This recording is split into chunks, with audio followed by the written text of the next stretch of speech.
muito bom dia a todos e a todas, e bem-vindos e bem-vindas ao colóquio do ISPA dedicado ao tema da dor, psicologia e pandemia. Este colóquio o colóquio da psicologia abre os colóquios das áreas científicas do ISPA este ano, com este tema, em circunstâncias muito especiais, não é? E o que nos permite juntar-nos de todas as partes do país, também do outro lado do Oceano Atlântico, quer conferencistas, quer participantes, e permitam-me começar ou iniciar este encontro científico por estas breves palavras de boas-vindas e também de agradecimento por se terem decidido juntar a nós e aceitar este desafio de se encontrarem para discutir estas temáticas juntamente com alguns dos especialistas renomados do nosso país, mas também internacionais, acerca deste tema que é a dor e a psicologia e a dor crónica em particular.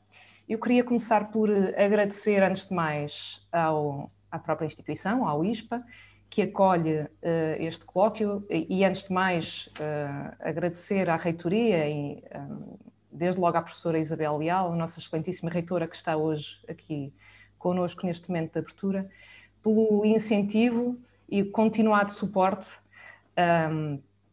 à realização deste evento. Sem o apoio da reitoria, sem a própria iniciativa da reitoria e também do Gabinete de Comunicação e Marketing, este evento não teria sido possível, nem se teria proporcionado, e por isso, desde logo, a minha palavra de agradecimento, antes de mais nada, à própria instituição e também ao Centro de Investigação em Psicologia William James Center for Research, pelo acolhimento institucional que fazem da equipa de investigação da qual faço parte e que estarão aqui presentes também durante estes dias, moderando as diferentes comunicações.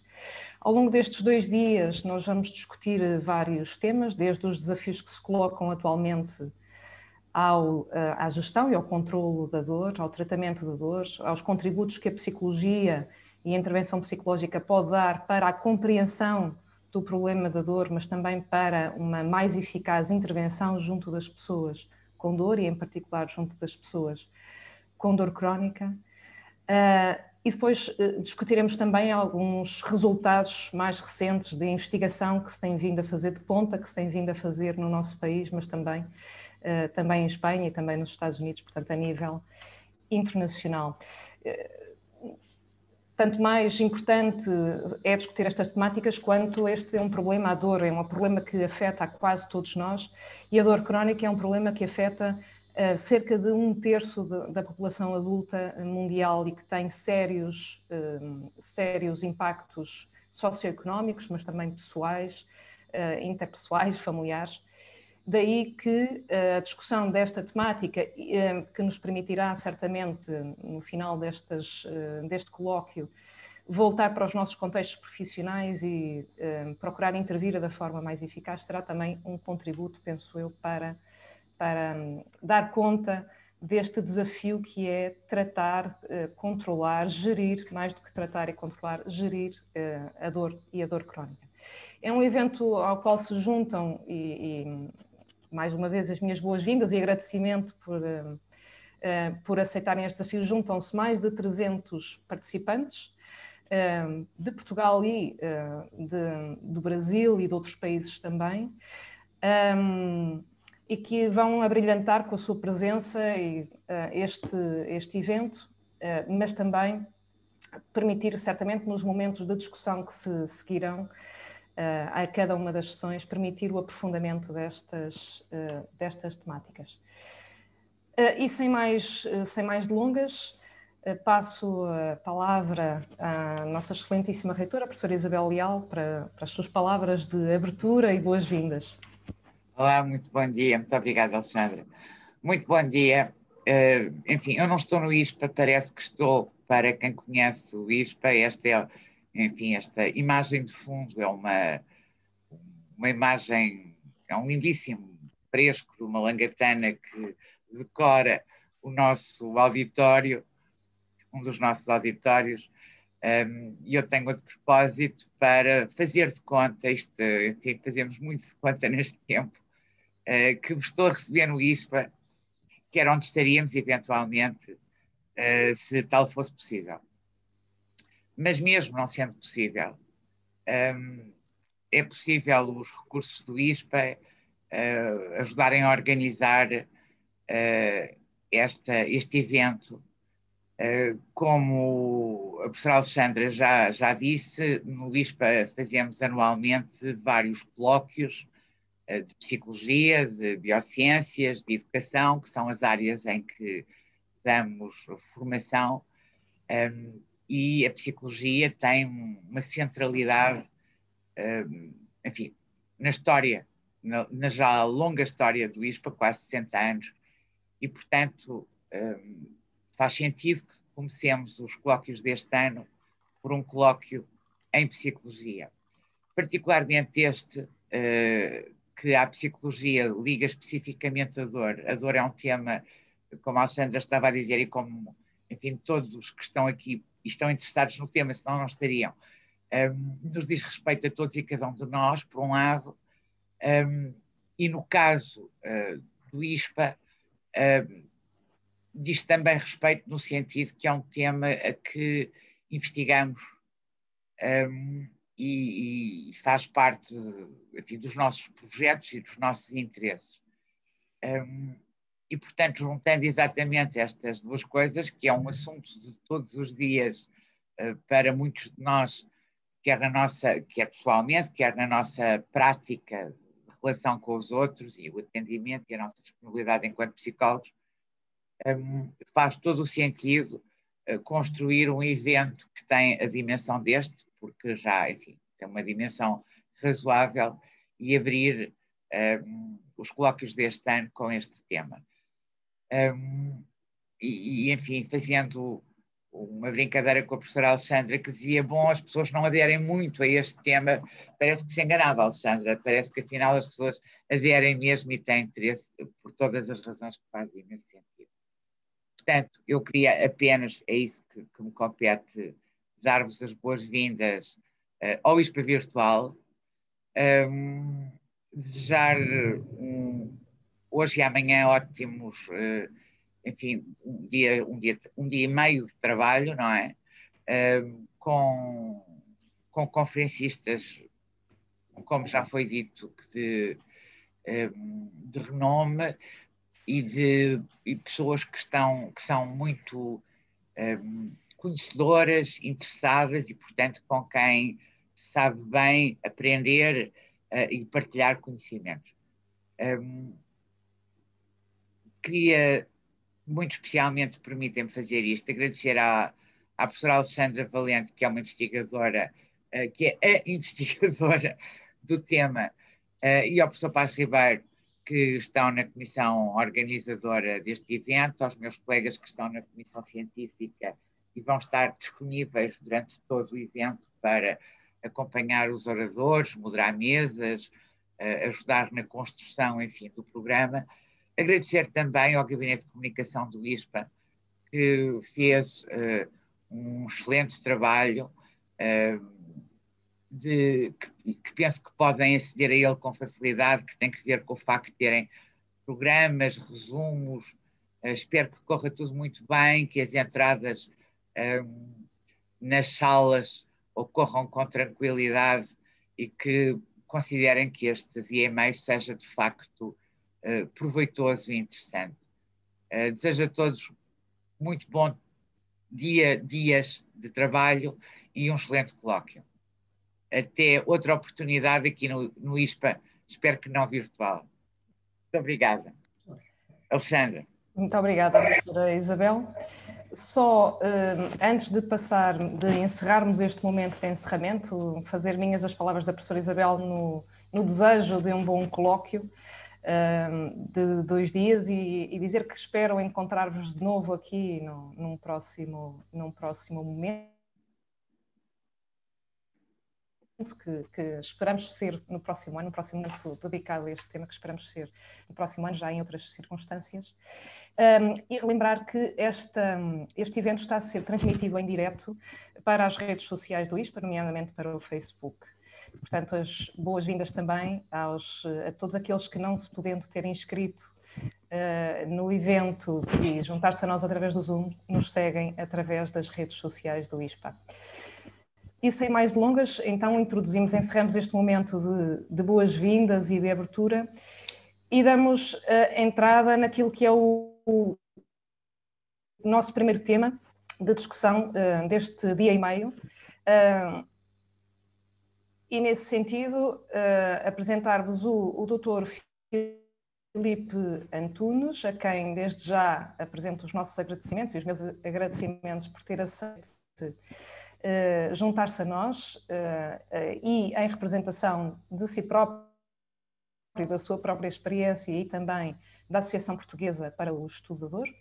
O Dr. Filipe é vice-presidente da Associação Portuguesa para o Estudador, médico fisiatra de medicina física e reabilitação e responsável pela unidade de dor do Hospital de Braga.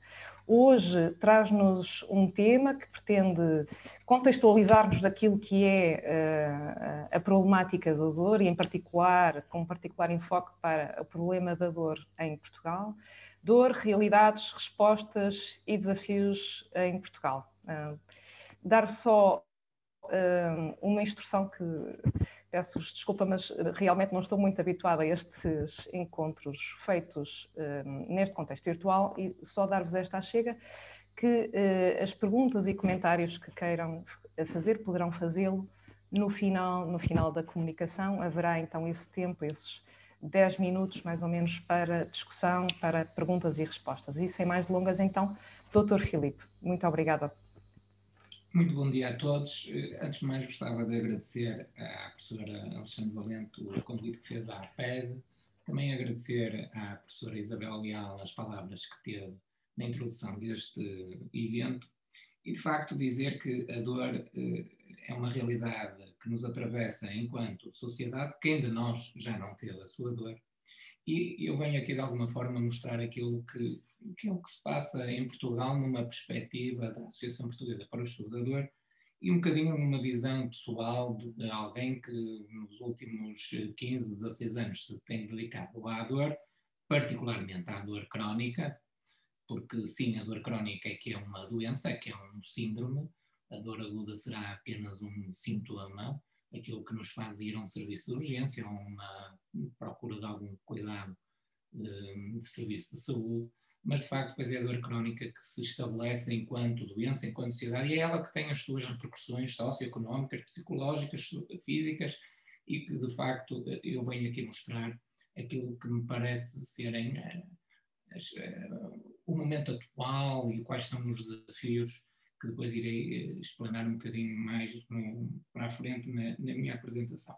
Eu não vou ser muito longo, vou deixar muito tempo para a discussão porque me parece particularmente importante essa circunstância e vou pautar a minha apresentação sempre tendo em conta um perfil temporal, vou buscar um bocadinho o que foi o passado, o que é o presente e eventualmente perspectivar aquilo que será o futuro. Vou só um minuto agora para partilhar aqui a minha tela.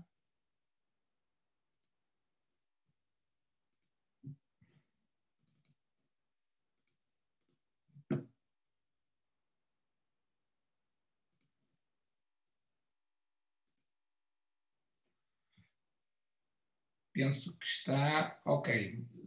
Diz-me, confirma-me só, professora Alexandra, estou a partilhar a minha tela, certo? Sim, sim, sim. Muito bem. Bom, então, pensando um bocadinho do que são as realidades e o que é aquilo que a dor ao longo do tempo nos tem mostrado. Eu vou mostrar sempre isto, conforme vos falei, um bocadinho num perfil temporal.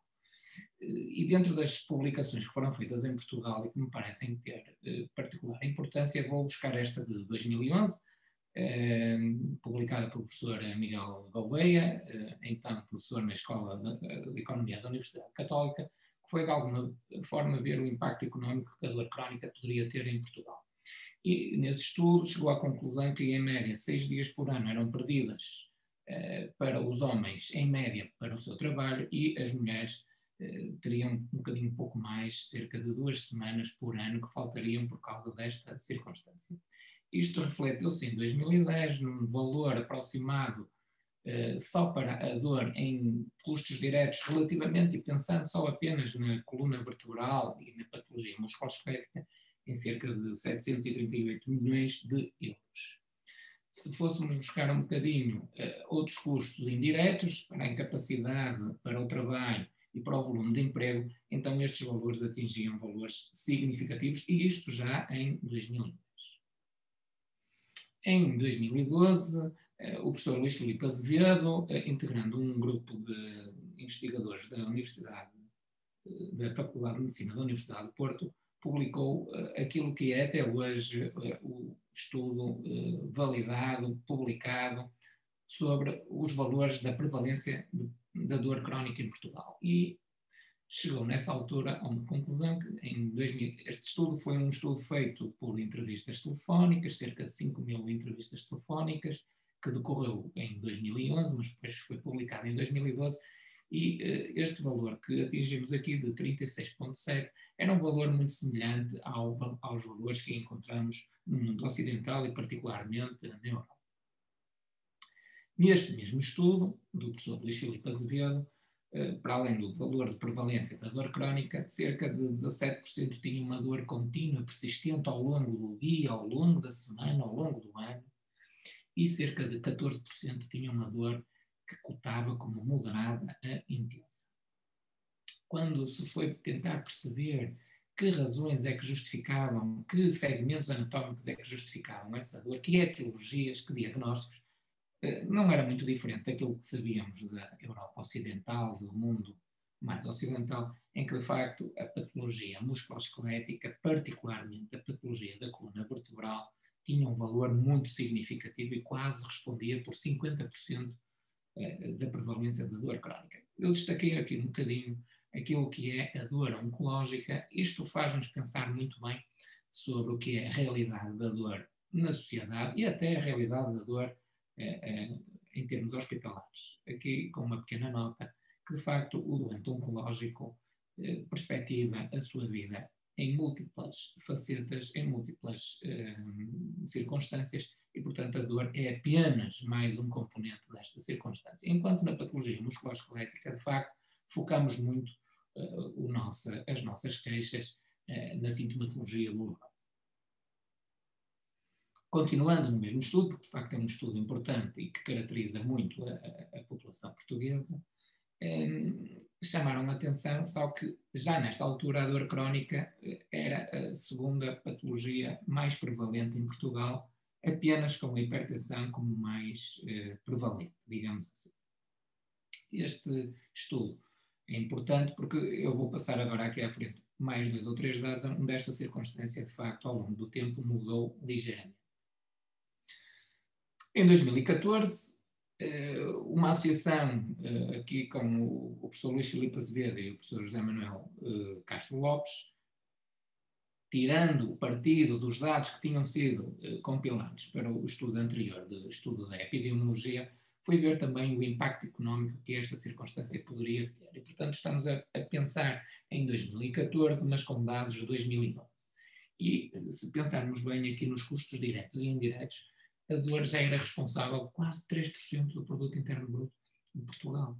É uma circunstância que é preciso ter em consideração, que de facto tem um impacto económico, e estamos a falar apenas em económico, mas todas umas circunstâncias sociais, todas umas circunstâncias de prestação de cuidados de saúde que devem ser bem ponderados pela prevalência que esta circunstância acarreta na nossa sociedade.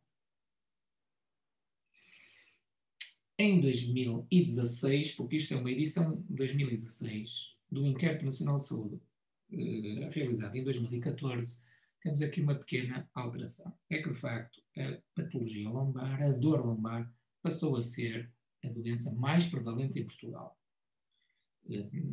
E mais que a hipertensão. E ressalvando apenas que o número 3 já seria a patologia cervical. E se pensarmos um bocadinho na patologia degenerativa osteoarticular, que afeta todos os segmentos corporais, viria já como a quarta doença mais prevalente. Estaremos aqui a falar numa circunstância onde a dor é a principal razão pela qual alguém procura o Sistema Nacional de Saúde, alguém procura algum cuidado de prestação de saúde, e isto é significativo ao longo desta circunstância. Portanto, estamos em 2016, e reparem agora esta publicação de 2018, o Instituto de Métricas e Avaliação em Saúde faz sempre um estudo para todos os países a nível mundial do que é a realidade de cada país, e tal e qual como já estaríamos a pensar, a dor lombar é a doença mais prevalente em 2017, já o era em 2007, a dor cervical é a quinta mais prevalente, aquela que causa mais incapacidade também nesta circunstância, e a tal patologia musculoesquelética que ao longo do tempo tem vindo a subir e que tem de facto afetado grande parte da população de hoje em dia, sobretudo pensando muito no envelhecimento da população e nisso que acarreta a nível dos membros inferiores, pensando muito na patologia da anca, na patologia do joelho. Esta é uma circunstância a ter em consideração. E se virmos ao longo do tempo, esta percentagem tem sido sempre aumentada e tem vindo a aumentar e vai continuar seguramente a aumentar com o envelhecimento da nossa população. Portanto, estamos aqui a ver que a dor é uma doença muito prevalente, a mais prevalente em Portugal, e quando falamos em dor estamos a falar aqui em dor crónica, e se particularizarmos os segmentos da dor crónica, aqui sim a dor lombar é a patologia mais prevalente no nosso país. Em 2017 e 2018 tive a possibilidade de coordenar um estudo de prevalência de dor crónica nos cuidados de saúde primários. Este é um estudo que ainda não está publicado, mas de qualquer das formas vou-vos mostrar 2 ou 3 slides que foram comunicados num congresso europeu como os dados preliminares deste estudo. O estudo está terminado, falta apenas publicar, falta apenas fazer aqui uns acertos na publicação do texto. Este estudo decorreu em 58 unidades de cuidados de saúde primárias em Portugal continental, não abrangeu as ilhas, é verdade. Envolveu cerca de 8.500 consultas, foram vistos cerca de 2.900 doentes com dor crónica, e destes 2.900 doentes foram depois selecionados cerca de 600, 578, porque depois tivemos aqui que retirar alguns doentes que não tinham cumprido completamente o protocolo de estudo. E, portanto, é um estudo transversal de Portugal continental, mas aqui versando apenas os cuidados de saúde primários, aquilo que será a medicina geral e familiar, a porta de entrada para o Sistema Nacional de Saúde de um doente com dor crónica. Este foi um póster que foi apresentado em 2019 no Congresso Europeu da Sociedade Europeia, e de facto aquilo que nós vimos, e o valor que eu queria destacar aqui é o valor de prevalência da dor, 33,6%. Portanto, cerca de 1/3 da população portuguesa parece que efetivamente sofre de dor crónica, o que vem corroborar um bocadinho o estudo de 2011 do professor Luís Filipe Azevedo. Também neste estudo, também gostaria de destacar aqui, porque fomos também ver aquilo, o impacto que seria em termos de qualidade de vida da dor crónica para os indivíduos, e realmente utilizamos aqui a escala Eurocall nas suas 5 dimensões, nos seus 3 níveis, e de facto obtivemos aqui uma taxa muito baixa, significa que efetivamente a dor tem um impacto muito significativo na qualidade de vida dos nossos doentes, ou da nossa população, porque particularmente muitas das pessoas que trabalham nos cuidados de saúde, e particularmente talvez os médicos em si, nem sempre consideram uma dor crónica uma doença, e de alguma forma são estes os dados que eu tenho estado aqui a mostrar, que mostram que efetivamente temos que mudar um bocadinho o paradigma ao pensar nestes doentes, ao pensar nesta população e naquilo que pode acarretar na sua qualidade de vida. Bom, aquilo que foi e que tem sido a realidade, digamos assim, vou agora falar um bocadinho que têm sido as respostas ao longo do tempo que o país, de alguma forma, o Sistema Nacional de Saúde, ou até as associações, ou particularmente a Associação Portuguesa para o Estudo da Dor, tem tentado responder a estes dados.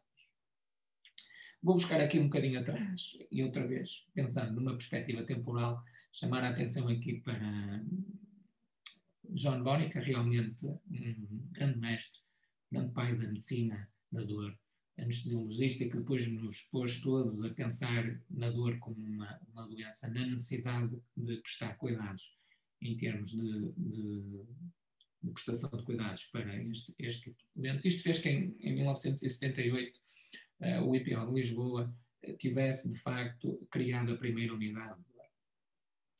Depois, em 1991, é fundada a Associação Portuguesa para o Estudo da Dor. Eu não me vou alongar aqui muito sobre a APED, porque amanhã a doutora Ana Pedro, a presidente da Associação Portuguesa para o Estudo da Dor, irá fazer uma comunicação muito focada no que é o papel da APED na sociedade portuguesa. E, portanto, só dizer que, de facto, esta associação, sendo uma associação multiprofissional, que congrega profissões do foro científico, de todos aqueles que estão interessados no tratamento, no diagnóstico, no seguimento destes doentes com dor, acolhe todas estas pessoas e está sempre de braços abertos para todos e qualquer profissional que queira, de facto, integrar esta Associação Portuguesa para o Estudo.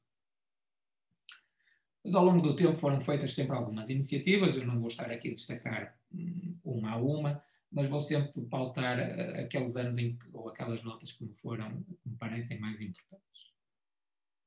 Aqui a Associação Portuguesa para o Estudo da Dor é aquela associação, é o capítulo europeu da European Pain Federation e é também o capítulo, digamos, nacional da IASP, International Association for the Study of Pain. Temos um site, temos várias iniciativas. Amanhã a doutora Ana Pedro vai explanar um bocadinho aquilo que é o papel da APED na sociedade portuguesa. Bom, voltando aqui ao nosso esquema temporal, gostaria de chamar aqui a atenção que em 1999 foi instituído o 14 de junho como o Dia Nacional contra a Dor e depois, em 2003, numa circular da Direção-Geral de Saúde, a dor foi instituída como o 5º sinal vital.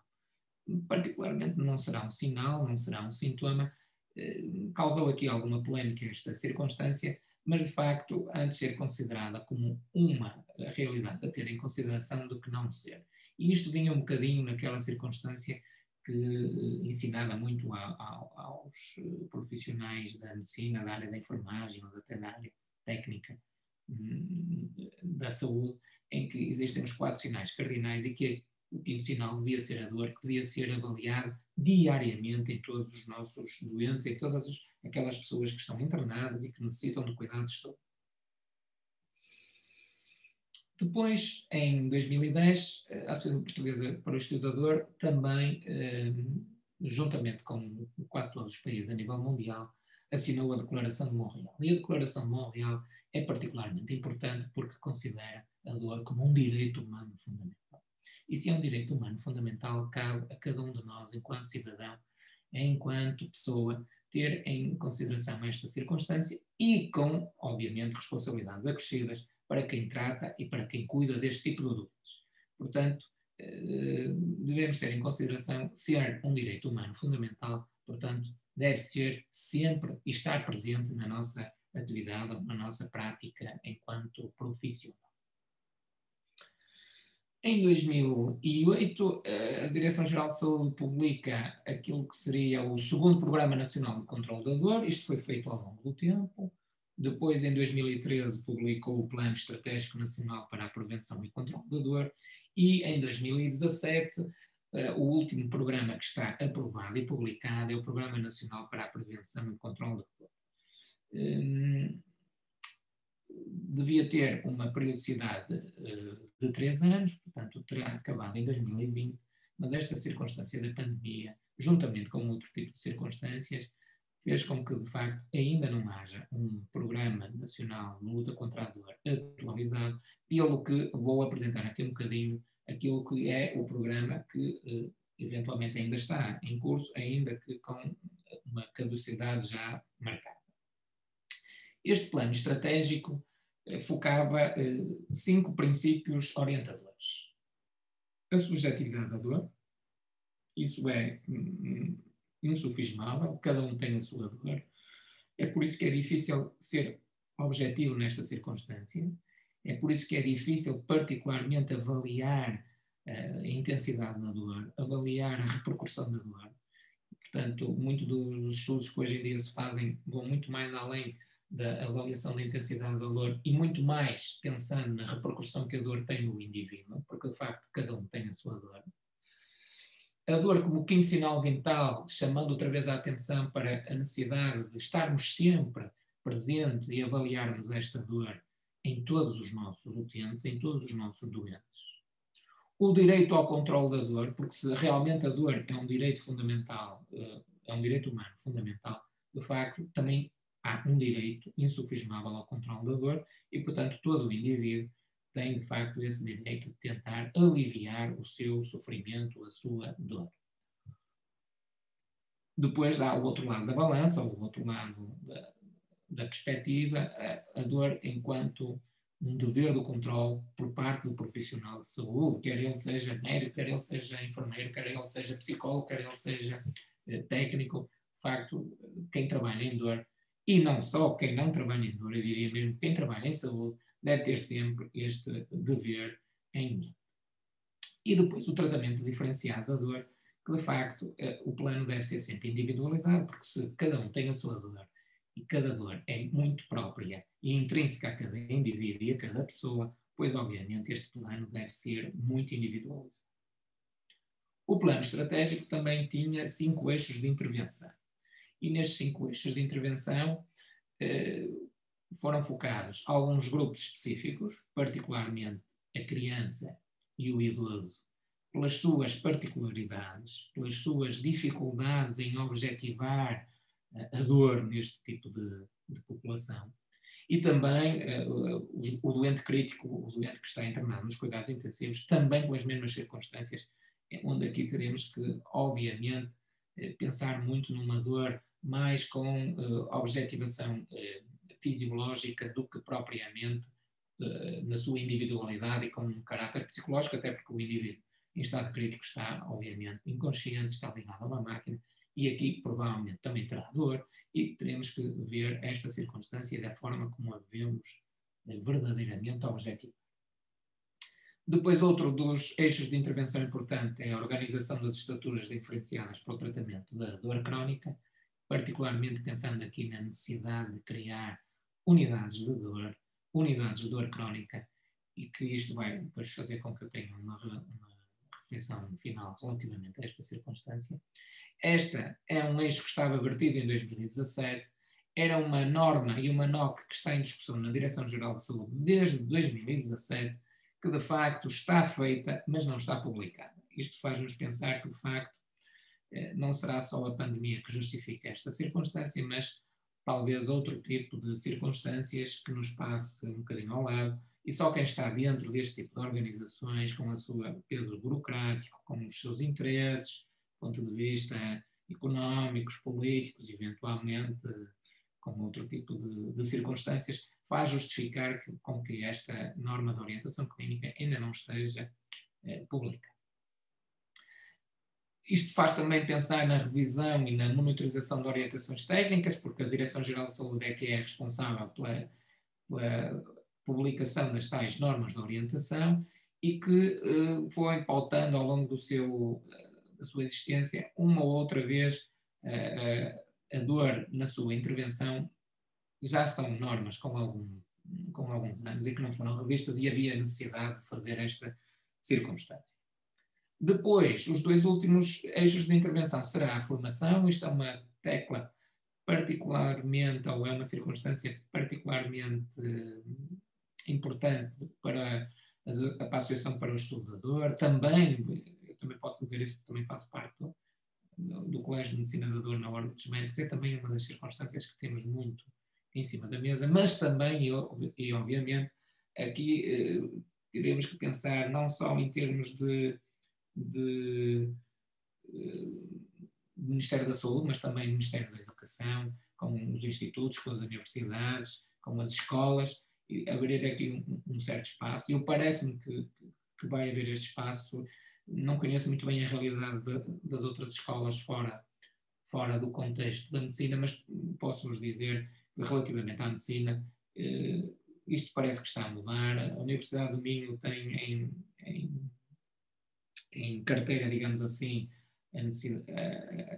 o facto de reorganizar o curso e passar a pôr a dor no caso da Faculdade de Medicina ou da Escola de Medicina, a medicina da dor em cima da mesa. A Universidade de Coimbra também, eu também sei que a Universidade de Medicina de Coimbra também está a pensar fazer esta circunstância, e parece-me que de alguma forma isto está a mudar, porque as pessoas têm agora, os alunos andam mais nos hospitais, percebem que isto é uma realidade transversal a todo e qualquer serviço de saúde, e portanto são os próprios alunos que fazem esta pressão para pôr a dor em cima da ordem da mesa, e a necessidade de facto de haver formação específica nesta área. E depois, como sempre, já diz o ditado popular, e bem verdade, como sempre, mais vale prevenir do que remediar, porque depois remédio para a dor são limitados, e com limitados resultados. Podemos também pensar um bocadinho e falar um bocadinho nesta circunstância. A prevenção é que é a pedra de toque em tudo que seja cuidado de saúde. E na dor também não foge a essa realidade.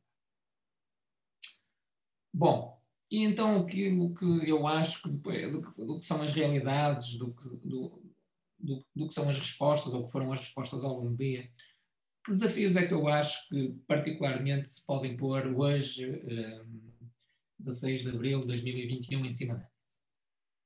Bom, antes de mais, pensarmos que as unidades de dor a organização está baseada apenas em estruturas hospitalares. Há cerca de 65 consultas / unidades de dor em Portugal e outras 5 nas ilhas, mas de facto são apenas unidades basicamente terapêuticas e alocadas em hospitais. Como sempre, há uma desigualdade regional muito dependente do desenvolvimento socioeconómico e político da região e do país, isto é transversal a toda a sociedade e também aqui na unidade de dor.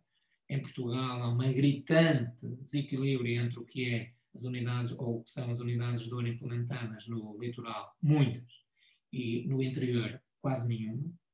Isto faz com que de facto não seja um direito, ou não seja uma questão harmónica ou equitativa para todo o cidadão, para toda a pessoa, particularmente aqui em Portugal.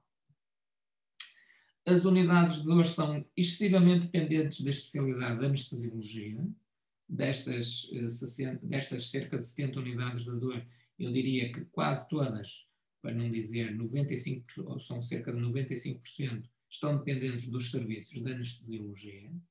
Isto faz com que haja uma repercussão importante na dinâmica hospitalar, porque imaginam, ou posso-vos fazer ver que hoje em dia a especialidade de anestesiologia é uma especialidade-chave, muito importante num hospital, porque de facto está presente em tudo o que é cuidado cirúrgico, tem que estar, é obrigatório, e hoje em dia, pensando no bem-estar da pessoa, quase todos os procedimentos têm necessidade ou fazem ver a necessidade de também terem algum apoio de anestesiologia.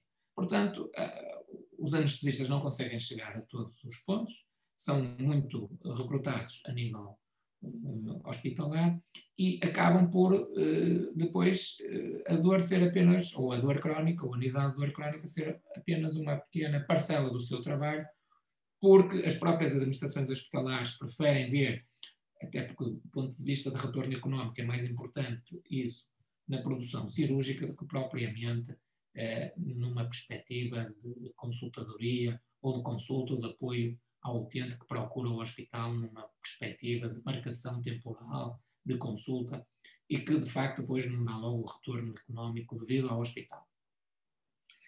Isto faz também com que os cuidados de saúde nestas unidades estejam muito centrados nos fármacos e eventualmente nos procedimentos de intervenção para tratar a dor, o que é muito questionável, sobretudo se estamos a pensar numa situação de dor crónica. Portanto, isto faz sentido muito numa perspectiva de dor aguda ou de exacerbação transitória de uma dor crónica, mas de facto, em termos de dor crónica, faz pensar se será esta a estratégia e será este o plano a seguir, e, eventualmente, dos resultados que temos obtido ao longo do tempo. Há também um desaproveitamento potencial com outros serviços hospitalares, é gritante. Eu acho que isto é um bocadinho o reflexo do país. Cada um está centrado no seu umbigo, cada um olha para a sua quinta e é incapaz, literalmente incapaz, de se pôr no lugar do outro, no lugar daquele que efetivamente precisa, ou no caso hospitalar, que é aqui que eu queria chegar, no caso de cada serviço pensar internamente e não pensar transversalmente, não pensar numa perspectiva multidisciplinar ou multiprofissional, que de facto é daí que vem o resultado e que daí que faz a eficácia e faz a diferença no tratamento da dor crónica. Parece-me haver aqui um potencial enorme de crescimento para as terapêuticas não farmacológicas, e dentro das terapêuticas não farmacológicas eu destacaria aqui as terapêuticas de base física, onde a medicina física e a reabilitação têm um papel importante, e as terapêuticas de base psicológica, para falar assim um chavão, onde de facto a psicologia tem aqui um papel fundamental, e quem trabalha numa unidade de dor sabe o papel fundamental que um psicólogo tem no acompanhamento destes doentes e nos resultados que depois vamos conseguir ou não. Portanto, aqui acho que vai ser preciso rever os paradigmas, as contratualizações hospitalares e as carteiras de serviço, que têm que ser necessariamente diferenciados e perspectivados numa lógica de qualidade de resultados, numa lógica de qualidade de vida que depois se vai repercutir, obviamente, não a curto prazo, mas a médio e longo prazo, até em resultados económicos. As unidades de dor são excessivamente terapêuticas, descuidando muitos aspectos clínicos e diagnósticos. Estou aqui a pensar em que há muita desvalorização de outras realidades, de outros diagnósticos que passam despercebidos, de interações farmacológicas e medicamentosas que são fundamentais e que eu acho que dificilmente ninguém controlará. Realmente nós, humanos, somos uma máquina fantástica, perfeita.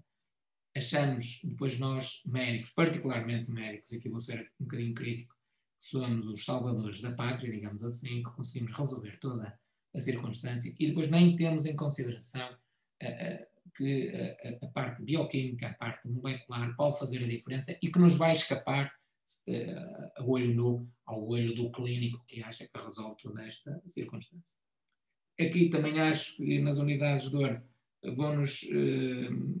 vamos passar muito ao lado e vamos descuidar muito comportamentos psicológicos aditivos, particularmente hoje em dia já conseguimos e já perspectivamos isso nas unidades de dor relativamente aos opioides, à utilização de opioides nem sempre de uma forma que me parece clinicamente a mais recomendada, digamos assim, para ser um bocadinho politicamente correto nas minhas palavras.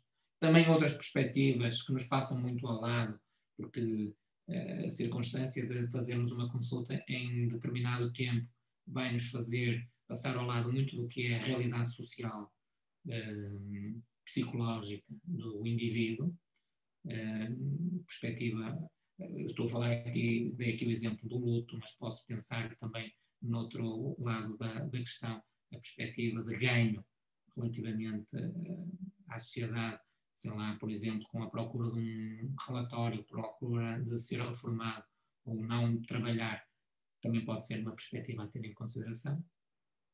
E também acho que nestas unidades de dor podíamos utilizar uma forma mais correta, podíamos ser um bocadinho, até do ponto de vista económico, mais bem ou bons gestores da nossa atividade clínica, utilizando meios complementares de diagnóstico mais específicos e não estar a pedir meios complementares de diagnóstico muitas das vezes disparatados, onerosos, dispendiosos e até com muito custo para a realização, para o útil.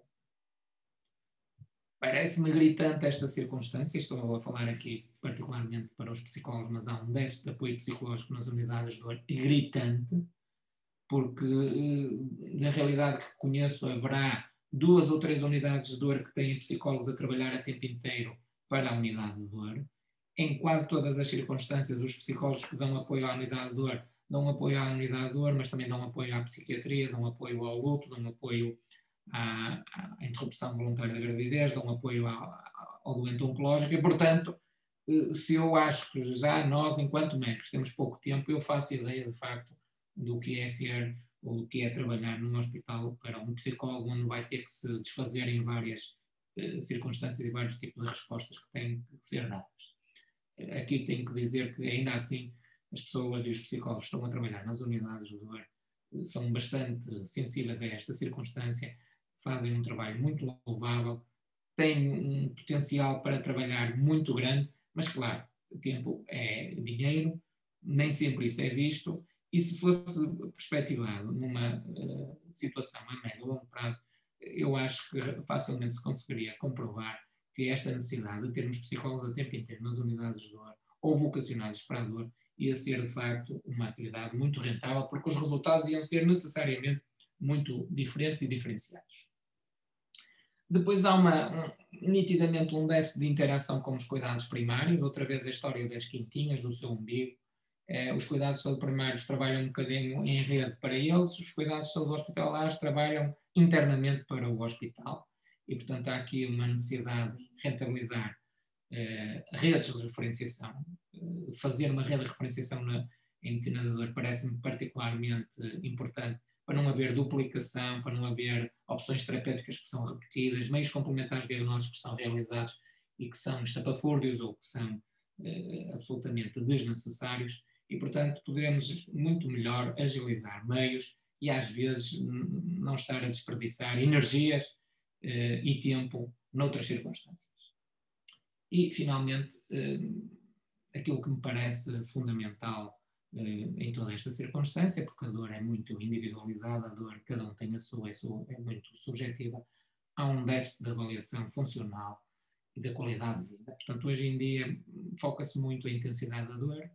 É tão fácil dar mais medicamento, pôr mais um, ou tirar mais um, ou pôr um bocadinho mais, ou tirar um bocadinho mais, e não perspectivar, de facto, se estamos a ter reais ganhos na qualidade de vida, se estamos a ter o doente mais funcional, mais independente no seu dia-a-dia, que é, de facto, isto que interessa muito mais do que saber se o doente tem uma dor ligeira, uma dor moderada, uma dor intensa.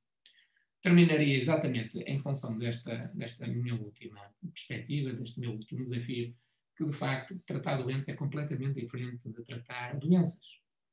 Porque, tal como dizia o grande sociólogo Ortega y Gasset, nós somos nós e as nossas circunstâncias, e, portanto, a nossa circunstância faz com que nós tenhamos mais ou menos dor, ou uma determinada dor, ou uma dor que seja diferente do nosso vizinho. E a doença não olha a circunstâncias, ela está presente e dificilmente nós, enquanto prestadores de cuidados de saúde, poderíamos, de facto, utilizar o chavão de tratar no sentido de curar, porque, de facto, em medicina teremos que ter em atenção que dificilmente poderemos ser curativos e somos seguramente muito paliativos.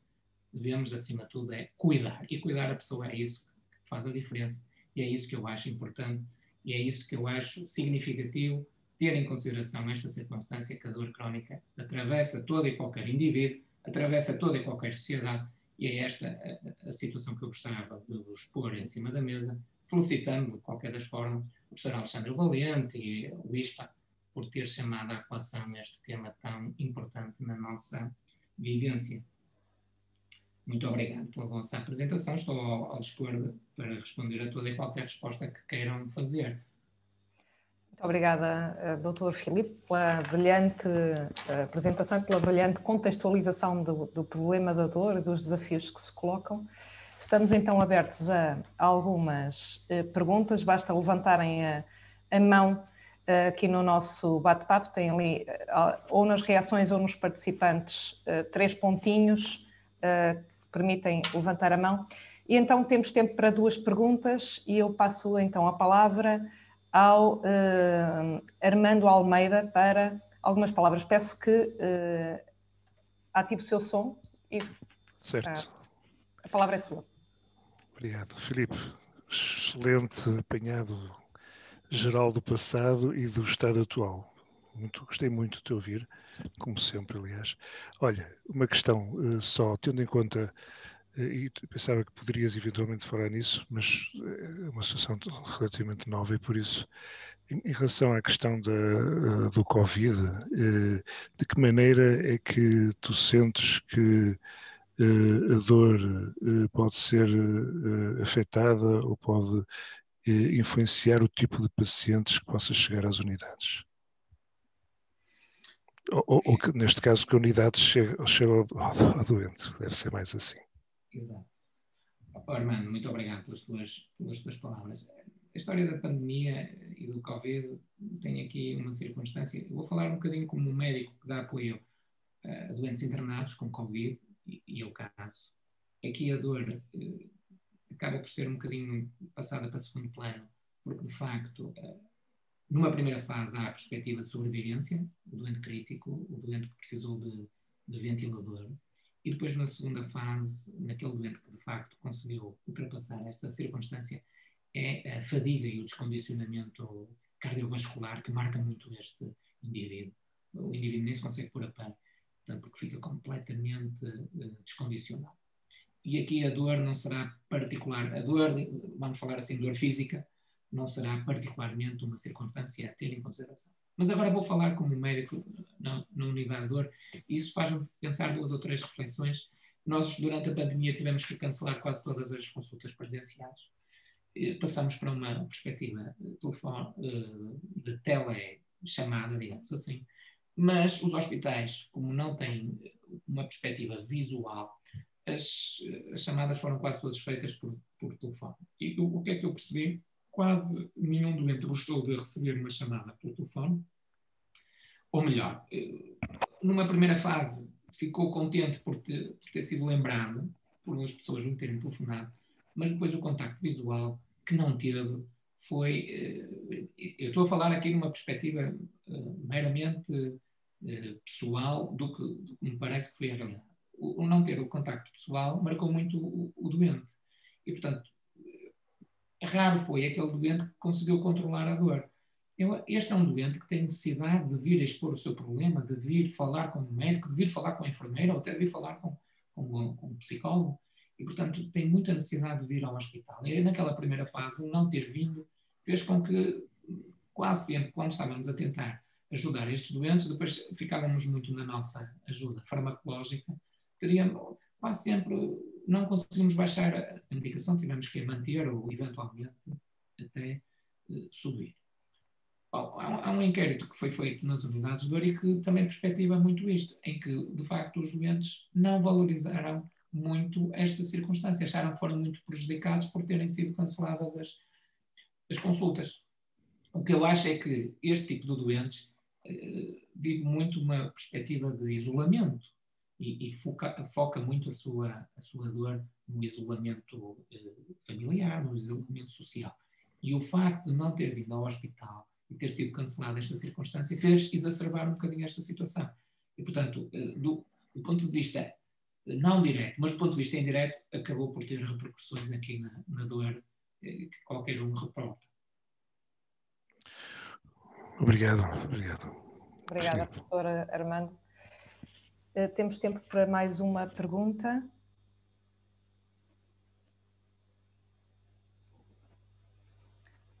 Muito bem, lanço eu ainda na linha da pergunta que fez o professor Armando, ainda na linha daquilo que é os efeitos da pandemia. Que tipo de respostas, Dr. Filipe, é que, e se calhar esta pergunta pode ser polémica, pelos contornos políticos que necessariamente tem, não é? Mas que tipo de respostas é que nós poderíamos pedir ou que seriam respostas adequadas da parte da tutela para podermos atender às necessidades do doente com dor crónica neste contexto que estamos a viver no último ano e que provavelmente viveremos nos próximos, pelo menos no próximo ano ainda? Pois, exato. Eu tenho que ter aqui algum cuidado, mas de qualquer das formas vou falar a título individual e, portanto, responsabilizo-me apenas pelas minhas declarações e, portanto, sem ter interesses na área. Ora, essa pergunta é muito bem pensada, eu próprio já estive a pensar. Esta situação da teleconsulta, mas teleconsulta outra vez, com imagem e com som, parece-me fundamental, até para esbater um bocadinho aquela diferença da interior-litoral.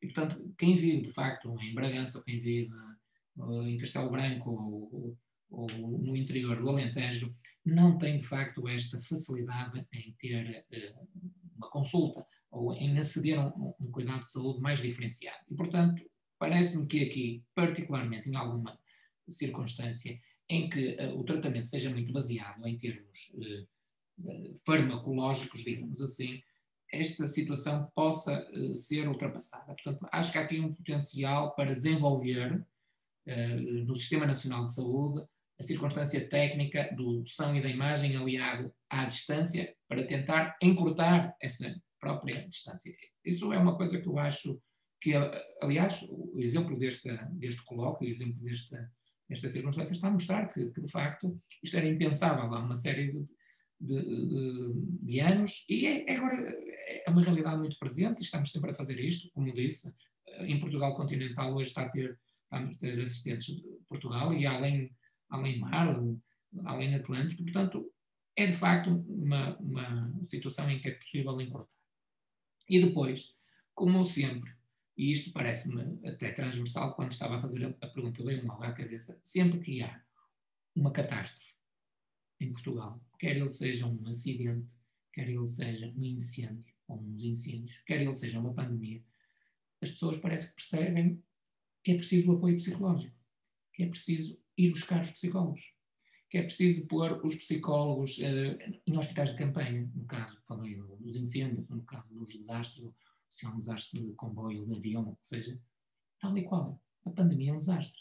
E aqui acho que é uma perspectiva única e importante chamar à coação outra vez o apoio psicológico a este tipo de doente. O doente que está internado num hospital é um doente muito carente, é um doente muito isolado, muito mais agora na pandemia que nem visitas pode ter. E, portanto, aqui o apoio psicológico em qualquer doente internado e em qualquer doente que frequenta um cuidado de saúde é fundamental. Na dor faz toda a diferença. E na dor crónica, obviamente. Porque a dor crónica tem muito de perspectiva passada do que é a nossa experiência pessoal. E, de facto, parece-me gritante esta necessidade de ver a necessidade de dotar as estruturas hospitalares com serviços de psicologia ou com unidades de psicologia, não interessa aqui se é independentes ou não, pronto, de apoio psicológico, que me parece fundamental nesta situação. E isso resulta sempre de qualquer catástrofe e convenhamos que isto foi uma catástrofe, porque de facto teve uma repercussão importante na dinâmica hospitalar, na dinâmica do país. E eu estou a falar aqui enquanto prestador de cuidados de saúde na área da dor crónica, responsável por uma unidade de dor, que eu próprio sinto essa dificuldade. Já o sentia antes e agora muito mais. Muito obrigada, Dr. Filipe. Nós vamos dar por encerrada esta sessão e transitaremos para a próxima. Não antes de eu mais uma vez agradecer ao Dr. Filipe por se juntar a nós, pela apresentação e um agradecimento também na sua pessoa à APED, à Associação Portuguesa para o Estudo da Dor, pelo suporte e pelo apoio também deram e por marcarem presença neste evento. E já agora, como psicóloga, salientar estas suas palavras finais da relevância de trabalharmos numa equipa multidisciplinar e de dar o peso certo, que é um peso mais equitativo, um peso, quer dizer, dar a relevância que é necessária aos diferentes profissionais, entre os quais a psicologia, que parece que apesar de tudo e apesar de ser cada vez mais reconhecida a sua relevância, que parece ainda não ter o suporte necessário nos contextos depois dos cuidados de saúde no concreto. Muito obrigada, Dr. Filipe, muito obrigada a todos. Convido-vos a abandonarem esta sessão e juntarem-se a nós na sala de Zoom da próxima sessão, em que teremos a doutora Patrícia Pinto, da Universidade do Minho, falando entrando precisamente nesta discussão daquilo que é o aporte que a psicologia e que os fatores psicológicos dão à compreensão da cronificação da dor. Muito obrigada e até já. Obrigado.